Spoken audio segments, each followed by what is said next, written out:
Buenas tardes, maestra y compañeros. Nosotros somos el equipo Los Comunistas y vamos a exponer sobre el tema antropología.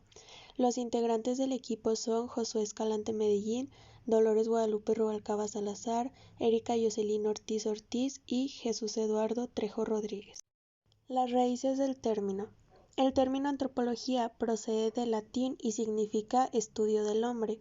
La disciplina que lleva este nombre se ocupa del origen y el desarrollo de las culturas humanas, así como de sus rasgos y de la forma en que estos se mantienen o se transforman a lo largo del tiempo. Su propósito es tanto descubrir los elementos comunes a toda cultura humana como rastrear los que distinguen a las diversas culturas, además de identificar las fuerzas que condicionan la permanencia o el cambio cultural. Objeto de estudio y disciplinas particulares. El objetivo central del acercamiento antropológico radica en la descripción y explicación de las diferencias y semejanzas que pueden identificarse entre varios grupos humanos o dentro de un mismo grupo a lo largo del tiempo. Otro rasgo característico de los estudios antropológicos es el uso del método comparativo. Esta necesidad se deriva de su objeto de estudio, para reconocer las diferencias y variaciones entre culturas o el cambio cultural a lo largo del tiempo. Es indispensable comparar. Con frecuencia, la antropología se ha ocupado de culturas no alfabetas, lo que significa que se trata de grupos que no se conservan ni generan registros escritos de su pasado. Ello ha impuesto otro rasgo peculiar al trabajo antropológico. Consiste en que, para llevarse a cabo, el investigador debe introducirse personalmente en la comunidad. Ello convierte muchas veces al antropólogo en un observador participante. Las grandes divisiones de la antropología.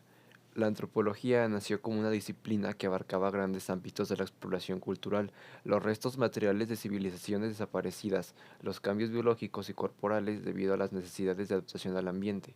Las diferencias y similitudes entre las lenguas, los rituales y costumbres de los pueblos eran atendidos con creciente dificultad de alcance por los antropólogos. Pronto se estableció una primera gran división entre la antropología física y la que se ocupaba de aspectos socioculturales. Con el tiempo, la primera se ha convertido en una rama de la biología humana que por tanto cae fuera de nuestro campo de interés. La segunda ha recibido diversas denominaciones según la tradición cultural a la que hagamos referencia. En la tradición estadounidense se le denomina antropología cultural, mientras que en Europa se le conoce como etnología. Más recientemente, muchos antropólogos han rechazado que sea posible separar los aspectos culturales de los sociales y han difundido la denominación de antropología sociocultural.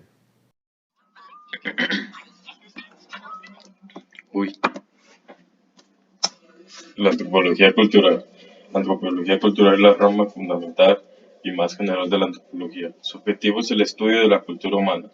Es un fenómeno social. La cultura es todo aquello que los individuos enseñan en tanto integrantes de su sociedad. Solo los seres humanos pueden crear, transmitir y reproducir una gran gama de experiencias, habilidades y conocimientos a sus semejantes. Solo el ser humano posee un lenguaje complejo y algunos símbolos que comparte con sus congéneres. La cultura es algo exclusivo de la sociedad humana. Las culturas se distinguen por las diversas formas de actuar y pensar, de comunicar ideas, sentimientos y emociones. El objetivo esencial de la antropología cultural es el estudio de diversidad cultural, de las similitudes y diferencias en las muchas culturas que han existido y existen. Origen y desarrollo de la disciplina. A diferencia de lo que sucedió con la mayoría de las disciplinas sociales, en el caso de la antropología no puede encontrarse un antecedente claro de la disciplina en los escritos de la antigüedad, y sus orígenes deben buscarse claramente en la era moderna. El interés moderno en temas antropológicos data del humanismo renacentista y se relaciona estrechamente con las exploraciones geográficas y la posterior colonización de nuevos territorios. Los filósofos de la Ilustración también generaron una gran cantidad de materiales y reflexiones con tintes antropológicos, avances en otros terrenos para que un pensamiento propiamente antropológico pudiera surgir. Las primeras clasificaciones de las razas humanas, la descripción de las eras arqueológicas que dio una idea sobre la edad del hombre, el incipiente desarrollo de técnicas de medición antropométrica, acumulación de datos de muy diversa índole acerca de muchas culturas y la idea de evolución. La perspectiva evolucionista. La antropología empezó a desarrollarse como disciplina autónoma bajo la poderosa influencia de la teoría acerca de la evolución de las especies, que se impuso por largo tiempo también en el campo cultural. Los primeros estudiosos de la diversidad cultural pensaron que la cultura humana se desenvolvía a través de estadios o fases sucesivas, cada una de las cuales era más compleja que las anteriores y se acercaba más al estilo de vida europeo o norteamericano. Esto se le conoce como evolucionismo cultural. Su visión lineal de la evolución humana imponía como tarea fundamental la descripción y clasificación de todas las sociedades y culturas en gradación progresiva desde el estadio más primitivo hasta el moderno. De acuerdo con el libro de Lewis Henry Morgan, la evolución de la cultura reconocía 3 estados básicos, que a su vez tenían una fase inferior y una superior: el salvajismo, la barbarie y la civilización.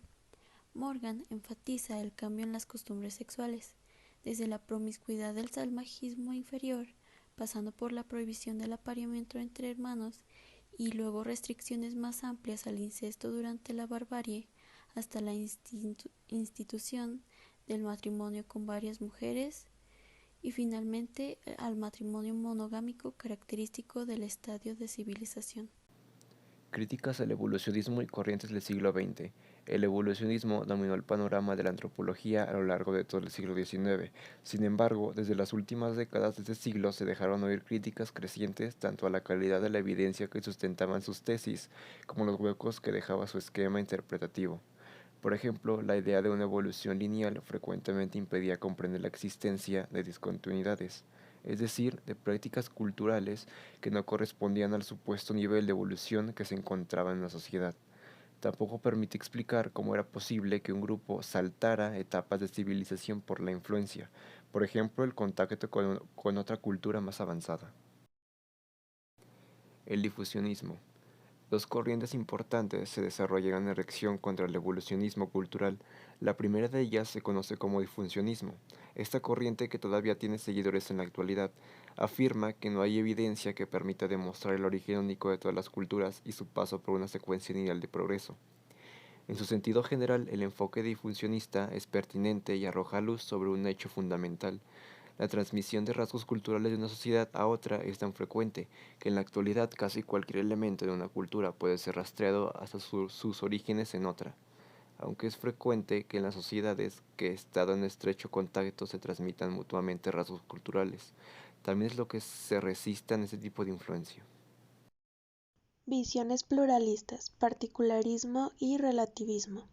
La segunda corriente, que surgió a principios del siglo XX como reacción al evolucionismo, se conoce en español como particularismo histórico y tiene como característica central el relativismo cultural, que ha influido profundamente en todas las escuelas antropológicas de ese siglo. Su fundador fue el antropólogo nacido en Alemania y nacionalizado estadounidense Franz Boas, 1858-1942. Boas criticó el evolucionismo, mostrando que hay instituciones y costumbres que se desarrollan en órdenes temporales distintos a los que hace prever la progresión lineal de las culturas. Boas promovió un acercamiento centrado en los rasgos particulares de cada cultura, que los considere como parte de una única y larga historia que no puede ser reducida a ninguna otra, ni tampoco a algún patrón general. La concepción de Boas se acercó al funcionalismo.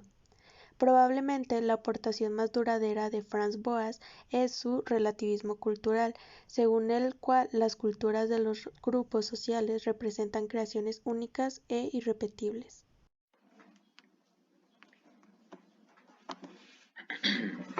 Tendencias y enfoques recientes.